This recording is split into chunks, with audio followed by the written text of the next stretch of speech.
Moi, si on m'enlève mon atelier, franchement, je sais pas ce que je fais, quoi. Donc, c'est pas un métier, en fait, que je fais. Enfin, je sais pas, c'est un mode de vie. Pot cassé, le podcast d'atelier. Une série audio sur la vie de céramiste réalisée par Sarah Gatin et Louise Gouttereau.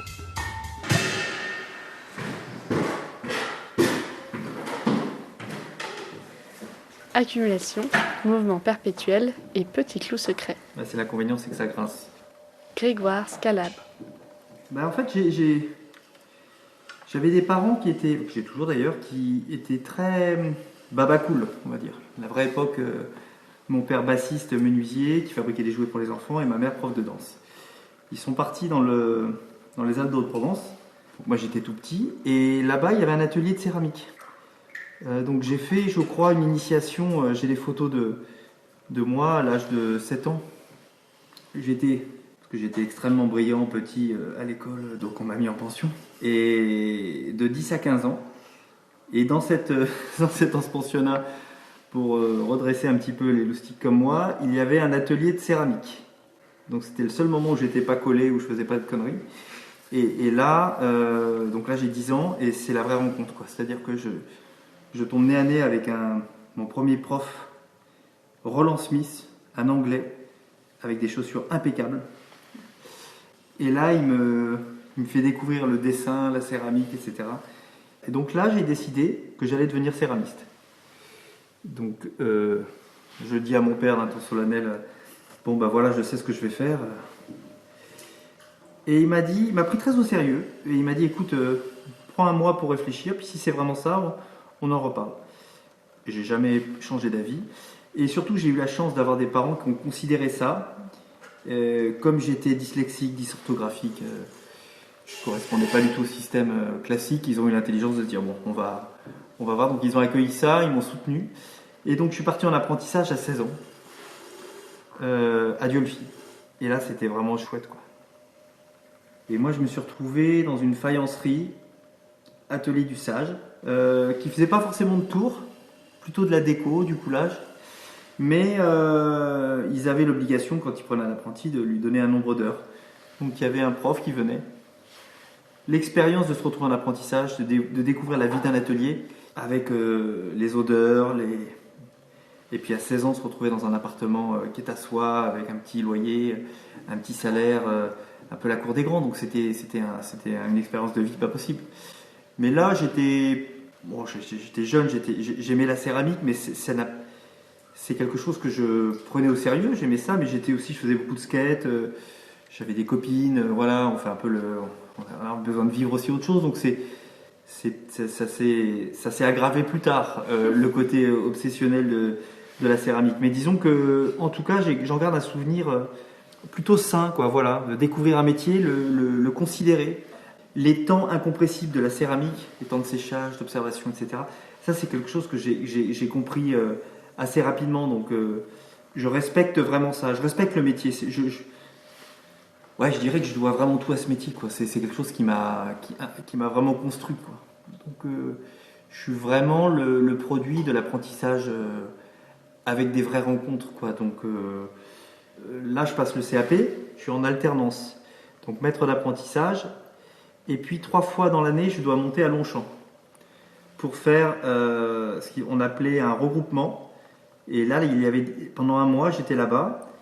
Et il y avait les matières maths, français, techno, et puis un petit peu de tournage avec le prof, avec Monsieur Moreau.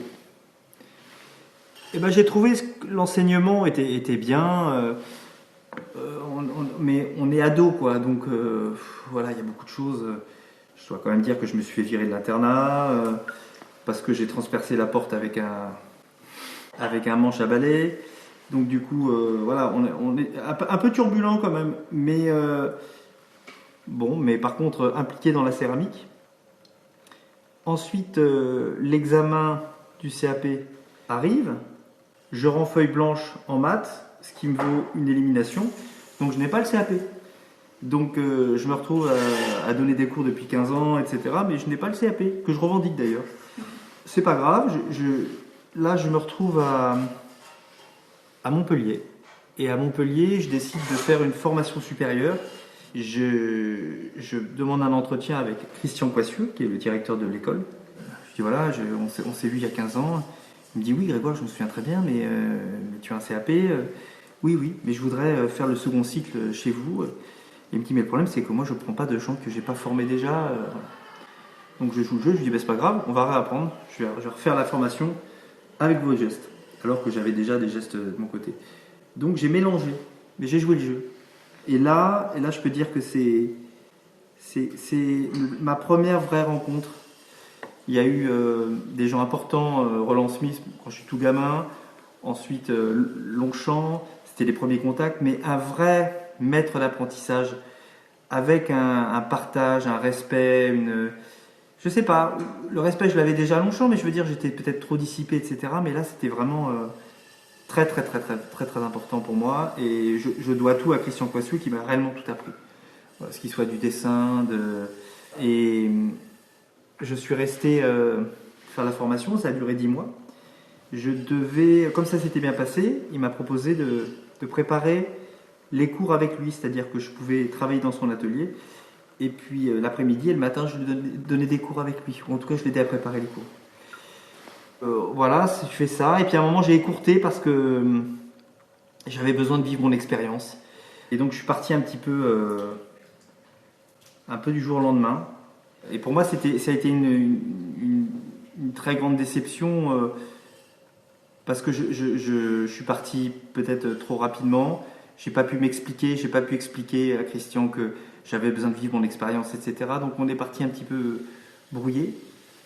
Et pendant 10 ans, chaque semaine, je rêvais que j'avais une explication avec Christian en lui disant maintenant, voilà, j'étais en résidence à Sèvres, j'ai monté mon école.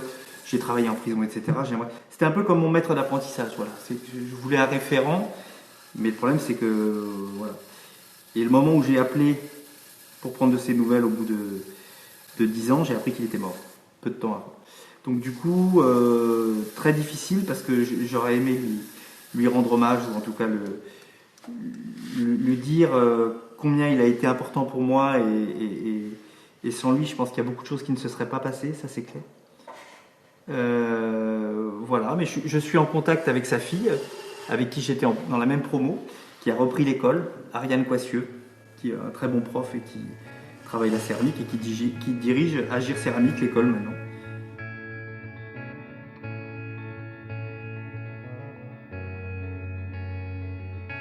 Alors le fait de retourner ici, ça s'est fait vraiment de manière très bizarre. Confinement. Donc je vis très mal le confinement. En tant que bon hypocondriaque, je me suis fait des symptômes 30 000 fois à peu près. Hein, donc voilà. Donc j'étais vraiment pas bien. J'en rigole maintenant, mais c'est quelque chose qui a été très dur pour moi. Et puis je suis ami avec Guillaume Bardet, qui est un designer et qui travaille à Dieulfi. On se connaît depuis longtemps. Il m'appelle, il sent que je vais pas bien. Il nous propose de descendre un peu s'aérer. Donc je descends ici avec Virginie et puis Adèle, ma fille. On passe 3 semaines dans une très belle maison. On se retrouve passer de 45 mètres carrés à aller se balader dans la montagne et ici. Donc ça a été un moment vraiment très fort. Et je sais plus si on sort d'un déjeuner de chez Guillaume ou si on se baladait, je sais plus quoi. Et je dis à Virginie, bah, tiens, je vais te montrer l'usine que je connaissais quand j'étais petit, l'usine de Coursange, quoi. Et donc on arrive, et là je tombe sur, je crois que c'est Philippe qui est là, et qui me montre un peu toute l'installation, et il nous montre tous les ateliers, voilà, les uns derrière les autres. Et le dernier qu'il va nous montrer, c'est celui-là, qui vient juste d'être fini la veille. Tu vois, c'est vraiment un alignement. Et on n'a pas eu le temps de se présenter ni quoi, je ne dis pas ce que je fais ni rien, on se balade comme ça. Et il me dit, il faut que je vous montre notre dernier atelier qui vient d'être fait. Bon voilà, là je sais pas, j'aurais imaginé un atelier de céramiste, et vous faites quoi? Donc on a rigolé, et puis ça s'est fait, je crois qu'on a décidé en 5 minutes, quoi. Après c'était une question d'organisation, mais c'était... Et donc de plus vivre à Paris, en tout cas de le vivre autrement. Et un lieu comme ici, ça ouvrait des possibilités de plénitude, de capacité de production. je sais pas, tout était très très clair, il n'y avait absolument pas de doute. Ce qui restait ensuite, c'est de s'organiser parce qu'on a une vie à Paris. Donc on a fait le choix de scinder en deux. Et en fait, c'est ça le grand luxe. Enfin, pour moi en tout cas, c'est de pouvoir utiliser Paris avec toute l'énergie, etc., donner les cours, les rendez-vous professionnels, et puis ensuite, hop, redescendre et être là, quoi. Pour moi, c'est un peu l'atelier de mes rêves, quoi, voilà.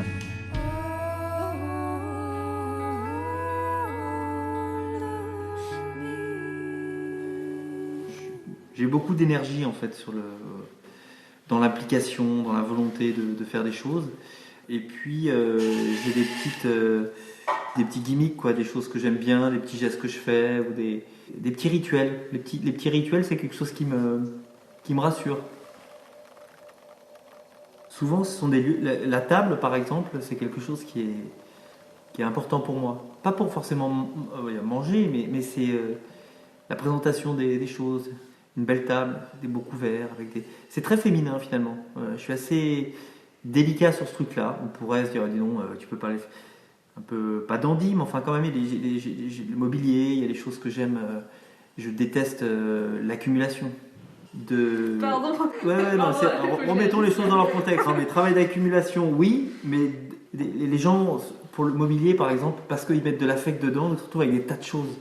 Et du coup, les choses qui sont belles se retrouvent parasitées, elles s'éteignent, parce qu'on ne les voit plus. C'est pour ça que j'aime les choses très monastiques, quoi. 3 trucs, mais choisis, quoi. Une théière, elle a un dessin, elle a une fonctionnalité, une chaise aussi, une lampe, c'est voilà. Je suis très sensible à ça. Des fois, je débarque chez des copains, des très bons amis, ils ont d'autres façons de fonctionner. Mais des fois, des incohérences ou des choses où je me dis, waouh, je pourrais pas vivre comme ça, quoi. Pour moi, c'est très très important. Là, il y a le côté obsessionnel, ouais. C'est-à-dire que on peut dire par exemple que si on bouge une chaise chez moi, je vais le voir assez rapidement. Et je vais dire non, là, il y a peut-être 2 cm en trop, on va la remettre à sa place. Non, j'exagère un peu, mais ça peut être un peu obsessionnel. Donc toute la culture japonaise, évidemment, ça me plaît. J'ai peur d'y aller au Japon parce que je vais jamais revenir. Ça sera sans retour. Le Japon, c'est la qualité de l'implication dans le geste. Là, tu vois un mec travailler l'acier, c'est une cérémonie. La céramique, n'en parlons pas. Rien n'est au hasard. Enfin voilà, tout est. Et moi, ça me parle beaucoup. Peut-être qu'il y aurait un pont à faire entre ça et mes pièces voilà, je sais pas. Là, j'ai pas du tout de recul. C'est pas de la fausse modestie, c'est juste je me rends pas du tout compte parce que je le vis tellement de l'intérieur et c'est un truc qui est tellement câblé depuis longtemps que du coup. Je suis très. Alors c'est très bizarre parce que je suis vraiment très épanoui dans ce que je fais. J'adore mon métier. Chaque matin, je me lève, j'arrive à l'atelier. J'ai la boule au ventre comme si on va déballer les cadeaux le lendemain de Noël, quoi. C'est vraiment ça. Donc ça n'arrête pas. Moi, je fais la céramique pas pour passer un message. Je donne des cours pour l'enseignement, ça me plaît. Sur la transmission, c'est dans un cadre bien précis. Mais après, la céramique, c'est terrible. Je le fais uniquement pour gérer de l'émotion. C'est très égoïste. Moi, je suis ce que je suis parce que j'ai rencontré des gens qui, à un moment donné, m'ont passé quelque chose, m'ont considéré ou m'ont transmis quelque chose. J'ai toujours eu la chance d'avoir un père qui vraiment était très proche des objets. Et je me souviens, gamin, on est à table, il me dit Grégoire, c'est quoi ça sur la table? Je dis c'est un pichet. Et il me dit mais non, mais attends, un pichet, parce que tu l'as analysé, la poignée, etc. Mais essaie de regarder les choses comme pour la première fois. Le pied, il est comment? Est-ce qu'il alourdit la pièce? Est-ce que l'anse, elle est fine, elle est saillante, voilà. Donc j'ai une grille de lecture où je scanne tous ces trucs-là, tout petit. Donc ce mécanisme va pour le mobilier, va pour les pièces, va pour la sculpture, la peinture, etc. J'ai toujours fait ça. Je dis pas que c'est la meilleure façon, mais en tout cas c'est ma façon de fonctionner, quoi. Donc je suis très sensible à ça. Donc je suis infiniment reconnaissant. Donc je pense que la transmission, c'est quelque chose qu'on prend au sérieux. Alors en ce moment, la céramique, tout le monde fait la formation, et finalement c'est pas plus mal, mais je veux dire, parce qu'il y a de l'offre et la demande, etc. Mais la formation professionnelle, c'est encore autre chose. Et je pense aussi que dans l'enseignement, il faut rester actif. Si tu es prof depuis 15 ans et que tu n'as plus de création, tu as pris la poussière, tu te répètes, hein, voilà. Donc je pense que ça, c'est pas bon. Il faut toujours être un peu vivant, un peu passionné, quoi. Vaut mieux avoir un prof un peu givré, mais un peu vivant et impliqué que quelque chose qui est désuet. Voilà, donc ça c'est vraiment ma hantise. J'aime donner les cours, j'aime infiniment mon métier, mais j'aime bien en rire aussi. Parce que je pense qu'il faut pas trop, quand on est apprenti, il faut pas trop mettre d'affect. Le côté technique, on va l'apprendre facilement, voilà. Mais si ensuite on va aller chercher plus loin, il faut pas se limiter au côté joli, mignonnette. Voilà, il faut avoir une céramique qui est belle, mais qui est insipide, qui ne contient rien. On peut avoir des très bons tourneurs, mais qui sont foutus de faire quelque chose qui est habité. Et puis on a d'autres personnes qui sont un peu plus cabossées, un peu voilà, et qui arrivent à mettre quelque chose dedans, une personnalité, un truc. Puis après, on a les deux. On a des gens qui sont efficaces sur un plan professionnel, qui prennent leur métier au sérieux et qui s'investissent, qui prennent des risques, qui peuvent parfois se mettre en danger. Ça, c'est la formation qui m'intéresse.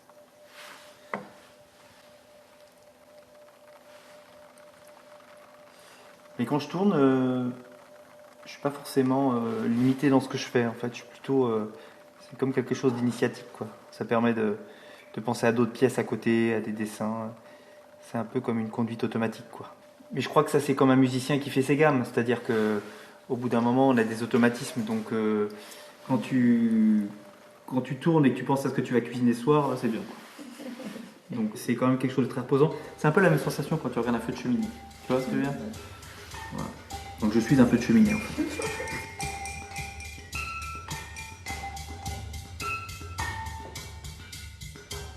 Moi, les mailles, c'est pas ce qui me fascine le plus. Dans mon boulot, c'est plutôt les formes d'abord. L'effet de surface, il arrive après. Donc là, j'ai cherché un autre revêtement avec les pièces qui s'appellent Haussmann.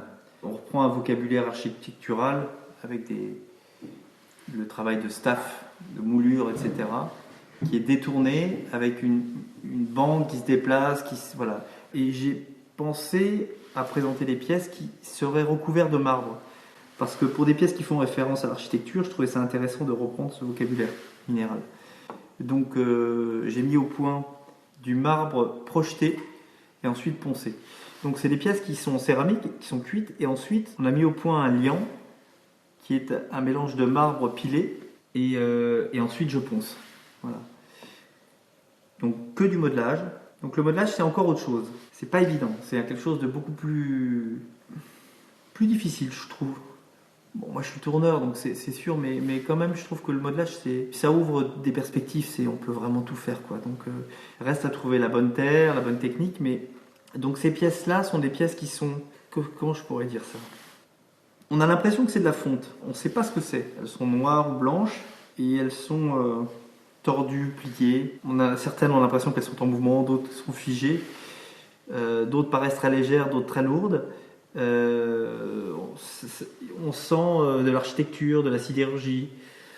J'ai pas assez de recul sur mes pièces, tellement je sais pas comment expliquer. C'est quelque chose de très intime, en fait. Enfin, intime, c'est la pauvre phrase des artistes, mais quand même, c'est. Alors, s'il y a un truc qui est très important, c'est d'avoir une grande maison.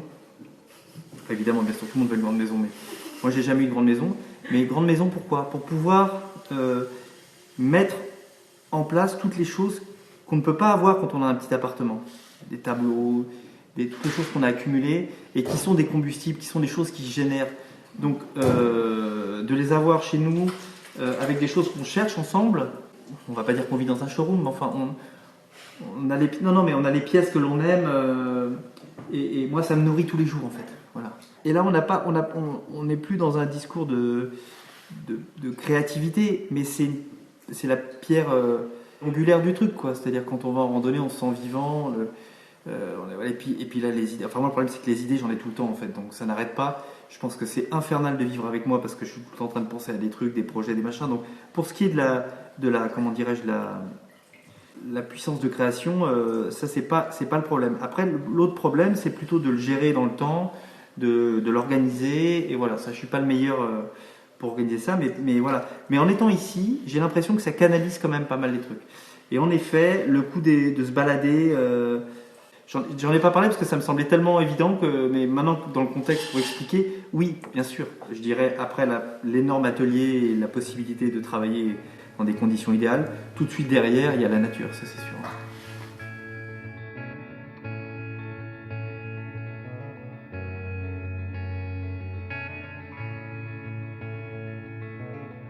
Ensuite, dans les gens que j'aime, alors il n'y a pas que de la céramique, curieusement, voire peu. C'est horrible de dire ça, hein. Mais j'aime des choses, j'aime beaucoup la peinture, j'aime beaucoup la sculpture, le bronze. Bien évidemment, j'aime la céramique, mais je veux dire, j'ai beaucoup aimé jeune Lucie Hans Copper, comme tous les céramistes. Voilà, ça fait partie des styles. Et puis après, mon goût a évolué. Et comme je viens des pièces utilitaires, j'ai toujours été très sensible avec l'ergonomie, l'intelligence d'une forme, d'une pièce, le souci de bien fonctionner à table. Donc j'ai des designers que j'aime beaucoup, mais par-dessus tout, j'ai des mouvements, le mouvement Bauhaus que j'aime beaucoup parce que justement, on va pas s'étendre là-dessus et on va pas en parler, mais voilà, donc ça c'est quelque chose qui est très important pour moi. Et puis des styles que j'aime beaucoup, le style Quaker, j'aime beaucoup, Mormon, sur des mobiliers très très simples, voilà. Et puis, je sais pas, là comme ça c'est difficile à dire, des gens que j'aime beaucoup. Oui, je suis très influencé par les sculpteurs anglais, en partant de Henry Moore évidemment, mais plus proche, Richard Deacon, Tony Cragg. Dans Mouvement Perpétuel, je suis clairement influencé par ces mecs-là. C'est des pièces qui ont maintenant 15-20 ans. Ça a été une vraie rencontre pour moi.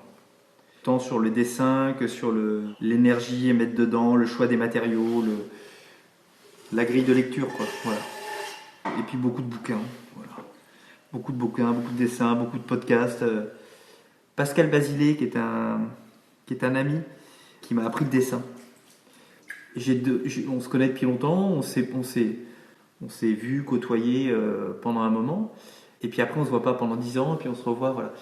Il y a eu Christian Coissieux, très important, sur le plan technique de la céramique. Mais il y avait de l'amitié et de l'amour, là. C'était comme un second père pour moi.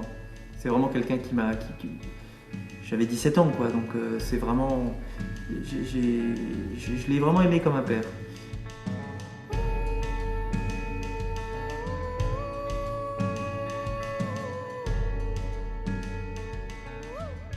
J'ai un outil que j'aime beaucoup, qui est un petit clou et que j'ai toujours avec moi. Donc c'est vraiment un outil que j'ai depuis longtemps, avec lequel je travaille. Donc c'est un peu mon outil caché, que peu de personnes voient. Peut-être que je travaille avec et personne ne le voit. On a des outils pour se rassurer, on s'en sert jamais, mais ils sont là. C'est comme les mirettes par exemple, t'en achètes 150 et tu sais qu'il y en a que 2 que tu vas utiliser. Et tu le dis à tes élèves, ils te disent oui je sais mais je vais quand même en prendre 40.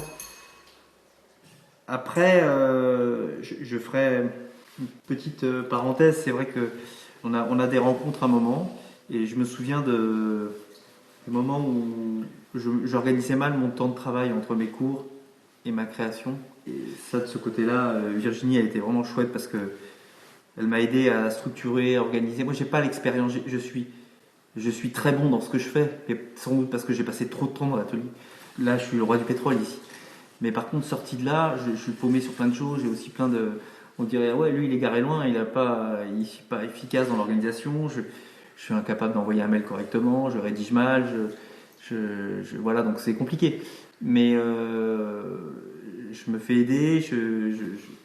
Quand je rencontre des gens qui peuvent me soutenir là-dessus, c'est bien. Ce qui fait que ça finit par rendre quelque chose d'optimisé et donc du coup cohérent, quoi.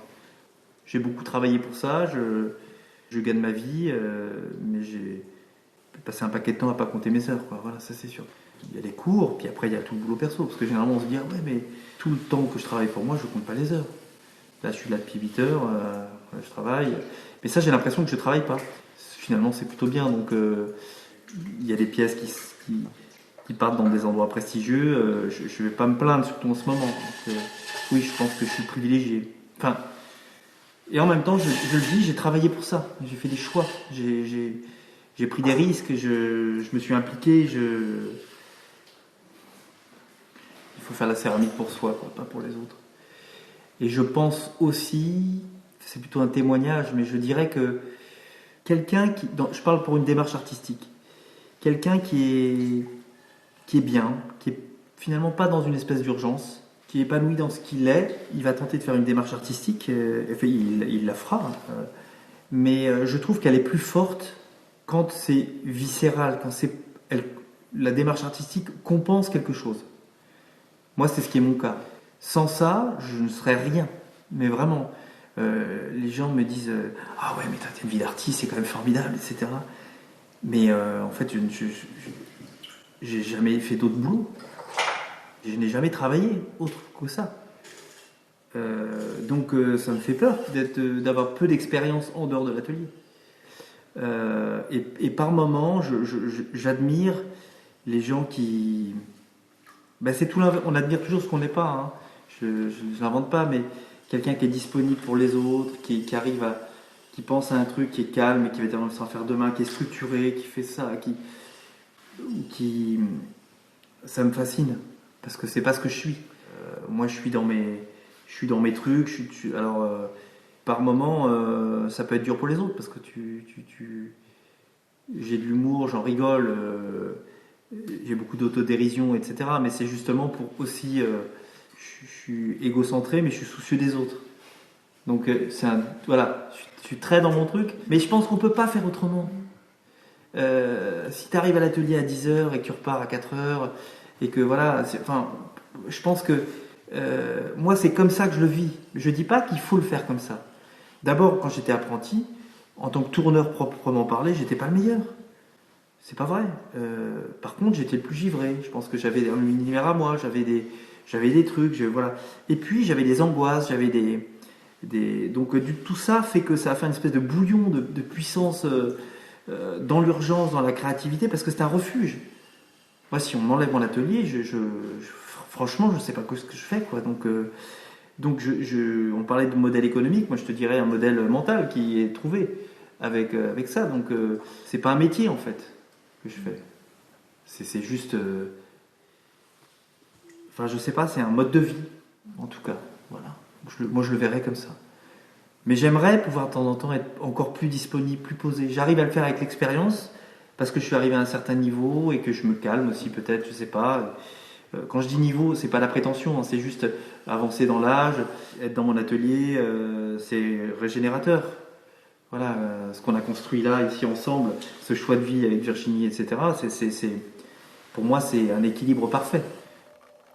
J'ai pas cherché à être comme ça, j'ai pas eu le choix, je crois. Je n'ai fait que compenser, donc tout ce que j'ai fait, je l'ai construit, j'ai tiré un fil, je suis réellement passionné par ce que je fais, mais parce que, je sais pas, gamin, quand je travaillais mes pièces, des potes venaient, ils venaient à 17h. La journée, personne ne jouait pas, voilà, contre vents et marées, hyper carré, parce que j'ai du boulot, parce que c'est important, parce que c'est ma vie. Et je pense que toutes ces démarches, alors c'est un peu la gamberge d'artiste, mais moi j'ai en tout cas la sensation de ne pas avoir fabriqué ce que je suis. C'est comme ça. Merci à Hernan Vargas et à Elie Mandara de nous avoir prêté leur musique. Merci infiniment aux céramistes de s'être confiés à notre micro. Vous trouverez les liens des travaux de toutes ces personnes dans la description et nous, on se retrouve pour le prochain épisode de Pot Cassé.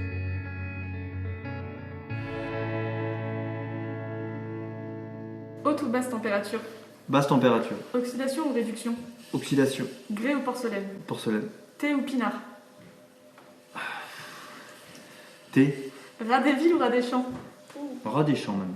Plutôt fer ou cobalt? Fer. Tournasage ou tournassage? On peut dire les deux. Là c'est un joker, mais ça dépend des régions, mais on peut dire les deux. Moi je dis les deux. Potier ou céramiste? Céramiste. Plutôt berlingot ou kangou? Berlingot. Collectif ou solitaire? Solitaire. 100 grammes ou 2 kilos? 2 kilos. Tablier ou combinaison? Tablier, bien entendu. Musique ou silence? Musique. Radio ou podcast? Les deux. Parfait. Ah, ça a été dur, hein, celle-là. Ouais, j'ai fait le faux là, tu vois. J'ai édité, je suis vraiment un faux cul. Hein.